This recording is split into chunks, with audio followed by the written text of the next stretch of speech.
Hey, everybody, I'm Patty. I am the Executive Director at Spirit Ride. We're going to be talking about safety and care and some really good volunteer methods and procedures that we cover at Spirit Ride just to be safe and so that what we do at Spirit Ride is as effective as possible. I wanted to personally thank you for taking the time to watch this and for volunteering your time. There is absolutely no way that we could do what we do without you. We're very proud that we work on 100% volunteer power. No one, including myself, gets a salary. We do this out of love and for love for this community. So this is the Spirit Ride Volunteer Training Webinar, and it should take approximately 60 minutes or less. So you can watch it a little bit at a time, or you can watch it all at one time. There is also a manual that is that will be in PDF format that will be emailed to you. So that will have all of the information that is in here. We'll go into a little bit more detail in that PDF file.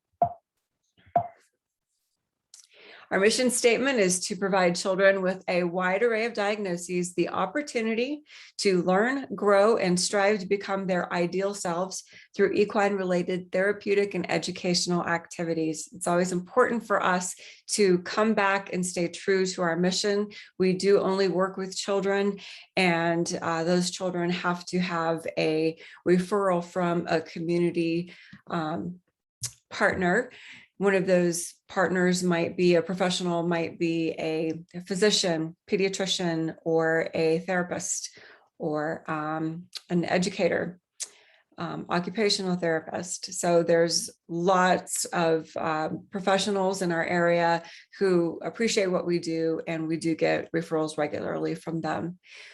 That's just one of the things that makes us a little bit unique. One of the biggest things is that we don't ever charge anyone a fee. We do all of this 100% for free. There are no strings attached to it. That's why we work on the back end so hard, getting grants and trying to raise money through either private funding or fundraisers. So if you ever want to help with any of that, just give us a shout. We would love to have some help in that regard. We work with children ages 3 to 17. 3 years of age is the youngest. At 17, they do age out, and quite often they will begin volunteering with us at that point, or when they are graduated from our program if it's before 17. But they do have to be at least 14 to volunteer with the program. They, like I said before, must be referred by a community professional. We give all private and individual lessons. So you have one teacher, one rider at a time, working with one family, and that just makes a world of difference. We occasionally will put 2 riders together if there's something that we're working on that can be realized more readily and easily with another rider. But by far, for the most part, we really believe in individualized lessons. So each child will have a lesson plan that has been specifically written for them. We rely on parent involvement and family participation. We know that from lots of experience that if the parents are there or the guardian is there and they see what we're working on, they quite often will go home and work on the same things. Just an example that that I think makes a lot of sense that I enjoy using is a long time ago, we had a little boy who was not able yet to sit up on the horse. And he would just get so excited, he would splay back. So every time he splayed back, we would stop and help him readjust. So we sat him down on, the fence and had him hold on to a pole. And the mom went home and put him in a chair and used a belt for him to hold on to. And the next week he came back and he was ready to ride, and we didn't have to go do any of that. So just 1 week of him practicing what he was doing in therapy, working on that at home, he was able to just make progress and keep on moving forward, which is always important. So that's why it's one of the reasons why we love having parents here. We love all of our parents. They are just the world's best expert on their children, and they can give us lots of feedback both before, during, and after the lesson. We come from an educational background. I have a degree in special education, K through 12, certified in both North Carolina and the state of Florida. And that is where my focus begins. I'm an equestrian second and an educator first. We use the horse as sort of like a visual and physical aid to master the objectives that we have selected. The Spirit Ride Way is an effort to really keep everything very consistent. We try to avoid confusion for both our riders and our horses. So if we have, for example, a volunteer who's very well versed in horsemanship, they may have a different philosophy or a different way of doing things. Just the smallest thing can really just change something in a lesson. So we want to make sure that everything is being done the way that we typically do it. A lot of our children are very used to having things done in an order, and that really assists us in getting the lesson done without a hitch. Sometimes transitions can be really challenging. So if you don't know what the Spirit Ride Way is of doing something, just ask, ask, ask. We are always so happy to share those answers with you. Safety is obviously number one. It's everything at Spirit Ride, and our volunteers have to complete this training prior to working around the horses. So you're here, congratulations, that's the first step. And again, so happy that you're here to do so. One of the things that you should do to be safe is just to always be aware of your surroundings and anticipate potential issues. If you are there in the moment, just every once in a while, scanning the horizon, know what's going on around you, that's half the battle. Wear the appropriate attire. Jeans and closed-toed shoes are the safest thing to wear. Minimal jewelry. I don't wear a ring, but you're certainly welcome to, that's fine. But I'm talking about like large hoop earrings or bangle bracelets, something like that, that could get caught in the tack, would not be something that you would want to wear.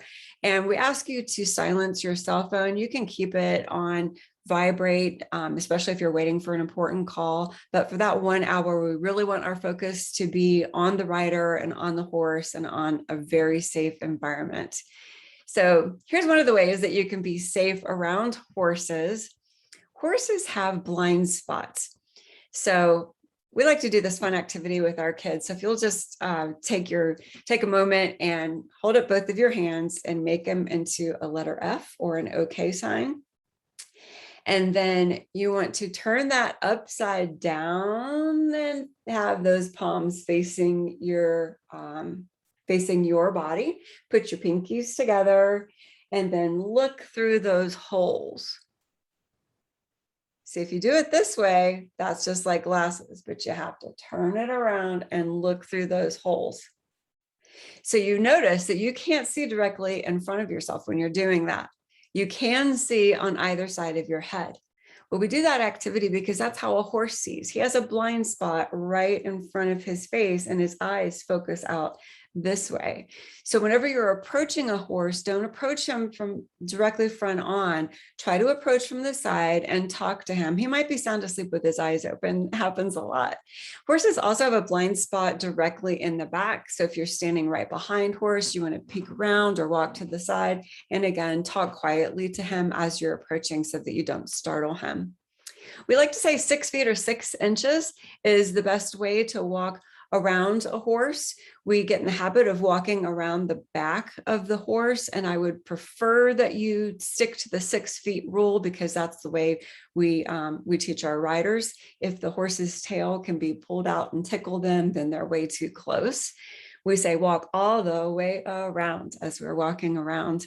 But if you're a horseman and you're very comfortable with horses and you understand their communication signs, then you probably already know that by being 6 inches close to the horse, you're in a very safe spot as well. Be sure that a horse is always okay with an object before you use it whenever there's a rider present. That could be a plastic bag. It could be just something that you find in the tack room that you think would be really great to use for the lesson. Like we have some crazy things in there like pool noodles and feather boas and hula hoops and noisemakers and balls. And most of our horses are okay with all of it, but all of our horses are not okay with some of it because everyone's different. All horses are different, and some of them like some things and some of them don't like other things.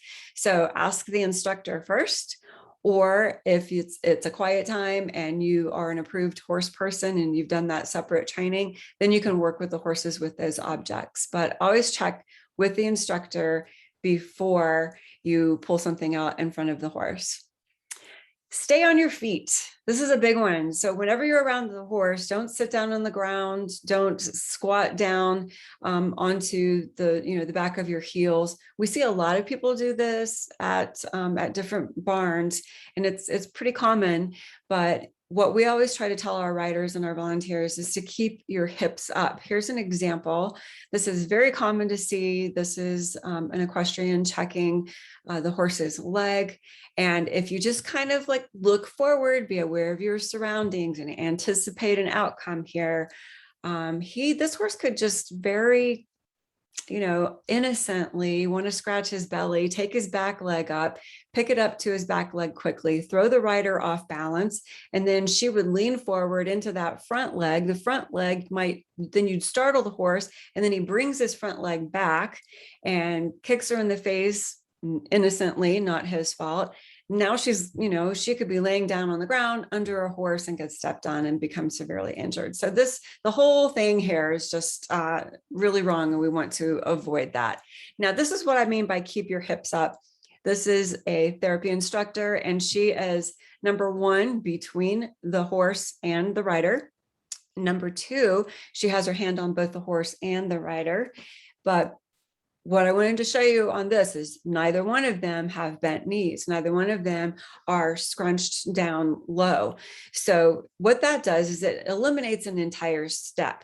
If you are bugged down into a kneeling position, then you have to stand up and then move over. If your hips are up like this, all you have to do is simply move one leg over and you're already out of the way. So this therapist is demonstrating this to the rider, and she's also in a position where she could easily move the rider very quickly. The other thing that's wonderful here in this picture is that there is a volunteer that is holding the horse, and she's watching very carefully. She's looking at the horse's communication cues, and she sees that his tail is down, his eyes are relaxed, his head is low, he's very calm. This horse is not in any danger of being startled and moving his hind leg. So there are some things that kind of sound like a good idea at the time, but they turn out not to be. For example, you might want to bring horse treats. And sometimes we do that. Usually it's written in the lesson, and there's a really good reason for us to do that with a rider, building confidence, building a bond. We don't like to do it at the beginning of a lesson because it just sets the lesson off on not a really good tone. Then the horse may be expecting treats for the rest of the lesson. And treats are something that we really like to use not only for that reason, but also, little tiny fingers can look like carrots. And if the horse is accustomed to eating from a person's hand, they might confuse a little finger for a carrot someday, and we certainly don't want that to happen. If you do use the treats, we do have bowls that we feed from, not from hands. Plastic water bottles, plastic bags, things that you would, typically bring a lunch in or bring onto the farm. That's great. Just make sure that you put it in the tack room and that you don't bring it with you and put it down right on the bin in the therapy area. The bottle could fall down, it could roll off into the farm, and not only could the horses step on it, break it, startle themselves, but a goat could eat a plastic bag and it could get into their intestines. They will eat anything and everything, it's true. And then that's a pricey trip to the vet. So we want to avoid all of those things. Open gates, just you're trying to be nice, somebody's behind you, let's just leave the gate open. They'll be right there. Never, ever, ever, ever leave a gate open if you found it shut. Now, if you found it open, leave it open. It's probably open because there's that's the only way that the horses have a water resource is through that open gate. So do a quick check around, make sure that there's a reason for it to be open and that they're not going to get out anyplace else. We are off of a kind of a busy road. So if a horse were to get out of a gate and get onto the road, that would be really, really horrible. And so anyhow, seems like that would be a good idea, but let's try to avoid that one. Pets always seem like such a good idea. We love animals or else we wouldn't be doing what we're doing. However, we do not allow pets on Spirit Ride property because we've just seen it too many times where it can just derail a lesson. We actually have some riders who we've worked on literally for 2 years to get them to the point where they are comfortable with horses. We may have started with the chickens and then graduated to the goats and then worked up to, becoming familiar with, a kitten and to the point where we can then work with a horse. And just by bringing an unfamiliar dog to the farm, that could really just set us back, sometimes often years. So I know you love your pets and I'm sure that we would love them too, but let's just really remember that your pet needs to stay at home while you're at Spirit Ride. Okay, so if you are wanting to volunteer, you might want to be on a therapy team. This is one of the main volunteer roles that we have. The therapy team is comprised of a leader, which oftentimes is our head instructor. The leader leads the horse. Then we have a volunteer sidewalker person that is next to the horse, and then a parent sidewalker who is on the other side of the horse, and then a back spot, which you look in this picture, you can see the back of the blonde girl's head. She is in the back and she's watching the lesson. And we're going to talk about each one of these roles in just a second. The other most important part of the therapy team, though, is our horse. So when we're putting together our schedules, for example, we have to think about all of these volunteer positions and we have to think about the workload of the horse and the personality of the horse. So a lot of times we can keep these teams together for, gosh, we've had some teams together for 4 years now with one rider, and the bond that they have developed is just absolutely amazing. So, and then sometimes you can switch around and have a different one each 6 weeks, different person, but we do love to keep riders and volunteers together because it does help to develop that really nice bond. All right, so the sidewalker holds. It's very important to use what we call least restrictive hold. So in the least restrictive hold, it is possible to have that child moving back and forth because they're not going anywhere. If you look at this picture, the volunteer is holding the ankle. Well, as long as she's holding the ankle and the other volunteer is holding the ankle, the rider is not really going to go anywhere. So we want them to facilitate that strength and balance and their proprioceptive development by adjusting themselves. And each rider is different. So we're going to talk about all of those different holds as we work with the rider. The first one would be a gait belt hold, which would be for someone who absolutely cannot use their core muscles to sit up independently. Gait belt hold is the most restrictive hold that we do have. Then there is a thigh hold, where you're holding the thigh and your arms over their thigh and holding onto the saddle. The ankle hold, such as you see in this picture right here, that's our most common hold. And oops, let me go back for a second. We also have a combination hold, just depends on the rider, and we'll show you those. And then a very light support hold where you could just be lightly holding onto an ankle or a calf, and you're just there for emotional support and to give the rider some, just some comfort and emotional support. All right, so here's those roles again. This is the leader. The leader, like I said, is going to be leading the horse, and typically is the instructor that is leading the lesson. So that's because they are determining the pace, the direction, and the actual physical route of the lesson. The leader is responsible for the safety and control of the horse. Obviously, they are responsible for the safety of the entire lesson as a whole, but specifically, if we were to have an emergency dismount, the leader would take the horse away from the area. So they're in charge of the horse in that regard. They must have a completed SRTC horse handler course and be approved by the executive director to be a horse leader. The volunteer side walker is on the near side of the horse, right behind the instructor or the leader, and their number one job is to keep the spirit rider safe throughout the entire lesson. That's from grooming to riding to dismounting to heading back to the parent's car. So they are in charge. They are never to leave that rider's side and always keep eyes on our rider. They provide physical, emotional, sometimes verbal support when the instructor is asking for that type of support. Normally, we like to stay pretty quiet during a lesson unless the instructor says, asks you to interact with the rider, but this really allows for more focus for the rider. Like I said, they walk on the near side of the horse. We call the left side of the horse the near side. And so that's going to put you behind the instructor. So this volunteer sidewalker will be the person who is communicating to the instructor. If you see something that is unsafe, if you hear the back spot mention something, you will relay it to the instructor just to make sure that he or she heard that. So then you are communicating to the leader because of that.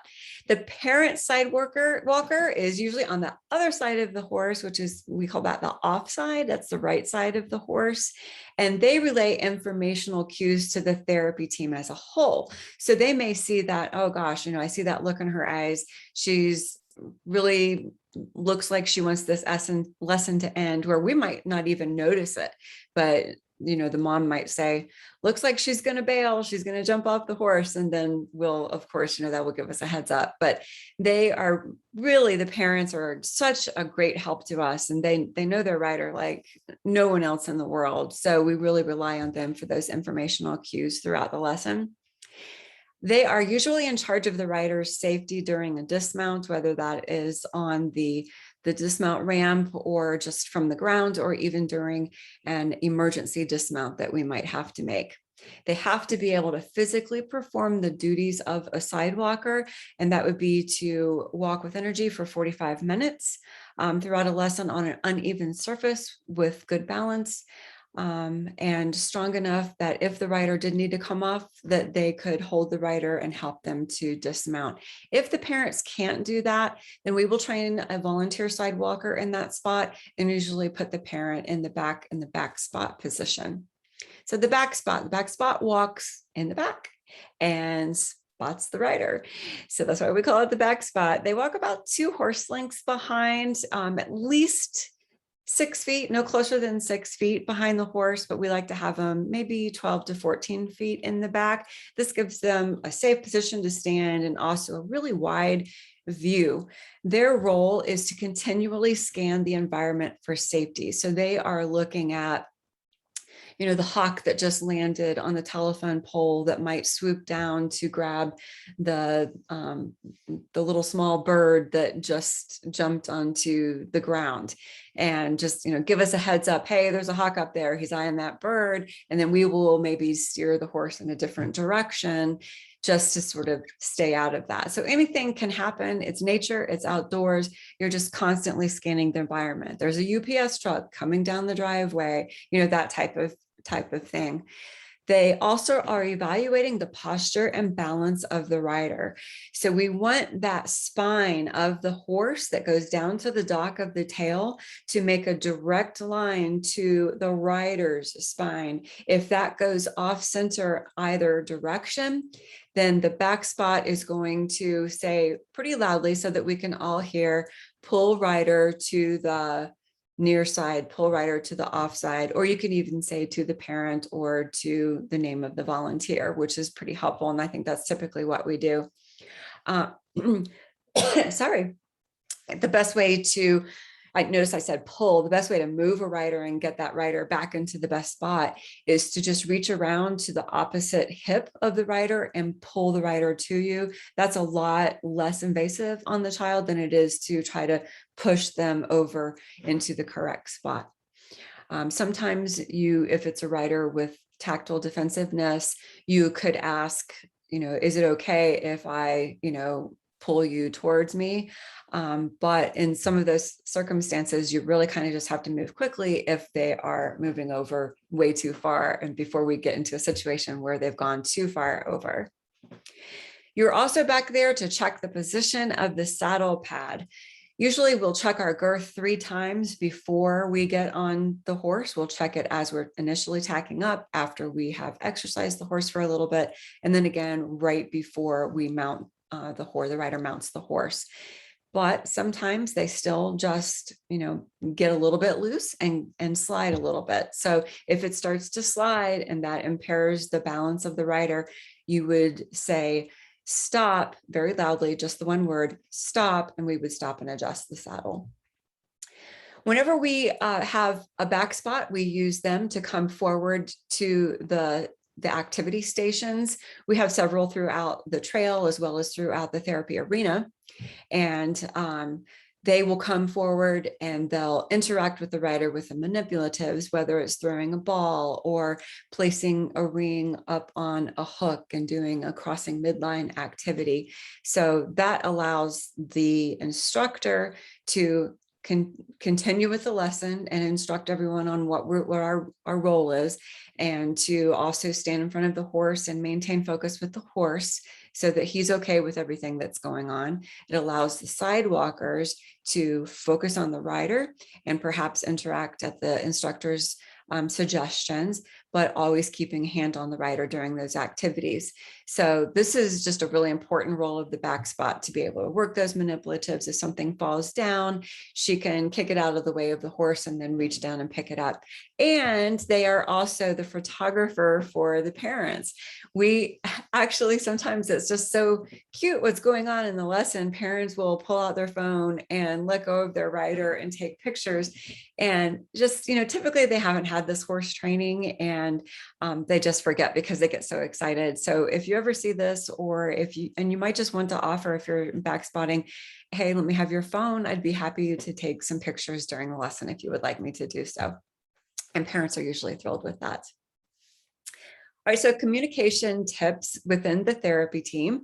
You should become familiar with the body language, the behaviors, and those subtle signals that your spirit rider demonstrates, especially if the rider is pre-verbal. We love saying pre-verbal. We are not really fond of saying non-verbal, because that just shuts the door for any hope in the future. And we definitely always believe in hope. There's just always hope. So this is another reason why we enjoy having therapy teams together for a long time, because it will really help you to learn the behaviors of your rider and what those little signals are. It could just be a look in their eyes and you're like, oh, yep, she's done. She's ready to get off the horse. Seek advice from that parent sidewalker. They are the world's best expert on their child. And guard all information that the parent does choose to share with you with complete confidentiality. Communicate as a team, with the safety of the rider being your number one concern. So we don't want anyone to be a hero. If you're getting tired, you need to say the stop word, just that one word, stop. And then let us know, hey, my arm's getting really sore, or I'm tired, or I've got to use the restroom right now. And we will have the back spot come up and relieve you, or sometimes just switching sides and you can change arms is very helpful. So just always communicate, thinking about the safety of our riders. Here's some important things to note during a therapy lesson. Keep chit chat to a minimum. Telling stories during sidewalk can really distract the rider. So if we're in the middle of a lesson and sometimes things are quiet, that might be because the instructor wants the rider to listen to the birds, listen to the footfall of the horse. So just try not to distract from the lesson. And it also puts our focus on you and takes it off of the rider, which really puts our rider then in an unsafe spot. Stay calm, take deep breaths. Sometimes we can get nervous around horses. Everybody can. But if you are nervous, just really quietly off to the side, let the instructor know, and the instructor will help you through that and work out what's best for the lesson and for the rider. Keep information concerning your rider confidential. Anything that you learn about their diagnoses or their family situations, it just stays right here at Spirit Ride. We need to really make sure that we're keeping that very safe for them. Celebrate what makes all of us unique. But remember, don't let that define you. Put people first. Here's an example. You could say a person who utilizes a wheelchair for mobility. You could talk about a girl with Down syndrome, or even more appropriate, a child with a diagnosis of trisomy 21. So we like to use the appropriate terms. We like to talk about the person. And if it's really appropriate and it's pertinent to the story, then we can talk about what other situations with the person, that maybe they utilize a wheelchair, that type of thing. These are things not to say that we have heard from time to time. Oh, the wheelchair bound boy, or the boy in the wheelchair. So we are talking about the boy first, but he's just not just the boy in the wheelchair. Plus, that wheelchair doesn't really define him, and he's not always in his wheelchair. Like sometimes, he sits down on a bench, and sometimes he lays down in his bed, and sometimes he rides his horse. But for the most part, he may depend on a wheelchair for mobility. So that's just a better way of saying it. A Down syndrome child or that autistic kid, those are just, try to get those out of your vocabulary. And sometimes it can take practice to use people first language. So the best thing, we always feel like, is just to say their name, unless it's pertinent to the story. So if there is someone there's a fire on a 2-story building and there's a person trapped upstairs, would it be important that, that we know that that person is a male or a female, or if that person, whatever their ethnicity is, probably not. It's just not pertinent to the story. It might be pertinent to the story if he relied on a wheelchair for mobility, because then that could present some safety issues. So you just have to think, why is it important that we're even mentioning it in the first place? All right, so some communication cues with our other member of the therapy team, the horse. It's really important to know their body language, and the more that you volunteer, the more you'll learn, because you'll hear the instructors talking about it all the time. A horse who has a low head, a loose lip, a very calm eye, ears that are just flopped down and relaxed, and maybe even a foot in the back that's cocked. We call that he's just chilling, and a relaxed tail that's hanging straight down. That horse is a calm horse. Those are the traits that we look for while we're grooming. And usually you're going to really notice these traits almost every time that we groom, because they love their spa time. So that's all the body language for a calm horse. Now, if a horse were to have a head that's really high, and his eyes are wide open and his ears are straight up, and he's got a very stiff and tense stand, and his tail is up and it's flagging, then that horse is tense. He's hearing something in the distance, or he smelled something, or there's a plastic bag rolling down the road and he's just afraid it's going to gobble him up.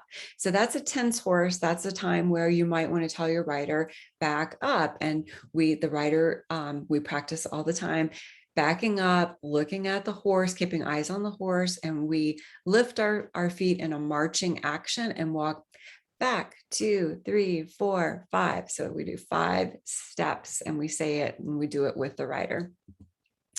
Now, if a horse has a forward head and squinty eyes and his ears are all the way back and he's stomping or he's pawing his feet and his tail is swishing really, really, really hard, that is an irritated horse. Something is bothering him. So that's definitely a time when you're going to want to tell the rider to back up 1, 2, 3, 4, 5. Now, if you notice these cues while sidewalking, please tell the instructor immediately. That would be either a time for a cue word of stop, one word real loud, or off, which would call for the emergency dismount, which is different with every rider, and we will practice it the first time that you come probably. All right, let's talk about different descriptions of horses. The first would be the grumpy horse. In my opinion, the grumpy horse, absolutely just, it's a myth. It doesn't exist. So the grumpy horse is almost always a horse who is either in pain or who is upset about an issue that is out in the environment. This could be a horse with arthritis who's having an arthritic flare-up. Maybe they haven't had their medicine for a day or two, or maybe the weather is causing them to have really achy joints, and so they don't want you to touch them, and they have what would appear to be, in human terms, which that would be anthropomorphic. I can't ever say that word. There's not putting human characteristics onto an equine or an animal. So they're very different. We are not prey animals. We're predators. So we couldn't be farther different from a horse. They're animals of prey. So let's not put our emotions on them as well. So there's no such thing as a grumpy horse. So instead of saying, he's grumpy today, which if your rider overheard that, the rider might think, oh my gosh, well, I don't want to ride on him if he's in a bad mood and he's angry and he's mean and he's grumpy. I don't want to be around a grumpy horse. So that could really derail the lesson right from the beginning. So a thing that you could say instead is, gosh, I wonder if he feels okay. And what that will do for the rider is engage that care, feeling. How can I care for my horse? How can I make sure that he's not hurting today? And then we can perhaps do a whole lesson on, communication signs and what do we need to do to determine if the horse is feeling okay. The lazy horse, again, no such thing as a lazy horse. Lazy just is not a part of the horse's vocabulary. Earlier, I mentioned that horses are prey animals. Well, prey animals need to run really fast when they think something's going to get them. So they can't always constantly be working. So it's just way back in their DNA to conserve their energy in order to survive. So horses, in my opinion, are not lazy. Now, sometimes they can be non-compliant, and those might be some emotional things that we need to discuss. There might be some energy that you or the team is giving off that he is reacting to. So instead of saying, boy, he's so lazy today, or he's really being stubborn, again, that could really put your rider in not a great frame of mood to ride after hearing that the horse is being lazy or stubborn. Something that would be best to say is, don't worry, it's okay. We're going to protect you. You don't need to worry about it. So the horse knows, okay, there's nothing that's going to come get me. The people around me are confident, and we can teach our rider then to learn a lesson about being confident and sharing that confidence with others. The nippy horse. Okay, so this is another one. There's no such thing as a nippy horse, especially at Spirit Ride. But what you might be seeing is a horse that is acting like a toddler. They will explore the entire world with their mouths. One of our horses, especially Broken, is kind of a toddler. He's just 4 years old and he's a pony. And he could probably untie a tennis shoe lace with his mouth. He just really uses his mouth like fingers. However, we do want him to respect our space.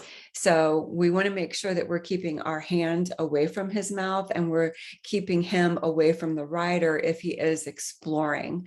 Horses also will co-groom. So if you're scratching a horse, they will show affection by reaching around to groom you. The problem is they groom with their mouth, and that can feel good to another horse, but it doesn't feel really great to us. So again, you just want to gently push the horse away, maybe tell the instructor, about what's going on. What you don't want to say is, he tried to bite me. So if you have said that in front of a rider, the odds of the rider actually ever completing therapeutic riding again are not really great. So that could just be the game ender for therapeutic riding with the child. So we don't want to say that. What you could say is, boy, he sure is curious today. He's exploring everything with his mouth.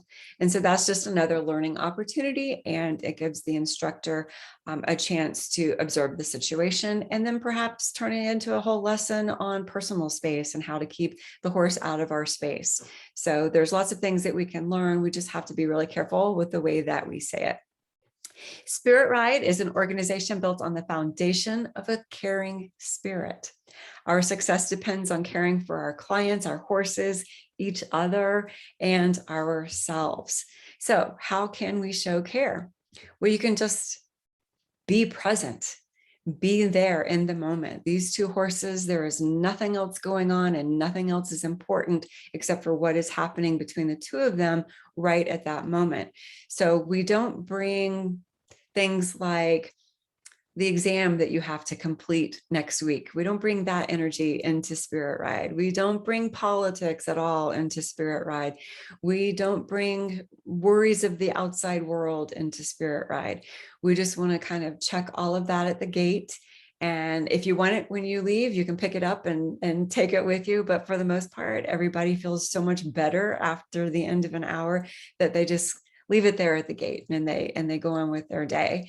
So what we do want you to do, though, is listen to each other, listen to our riders and our families, and very much listen to the horse, because by listening to the horse, that will keep you safe and in the know. And the last thing that we want you to remember always is believe and hope. It's one of the best ways that we can show that we are caring for our families and for each other. There is just always, always hope. Our wish is that Spirit Ride becomes your happy place, whatever you need that to be. We have that wish for you, that you are happy when you're here and that you're happy when you leave.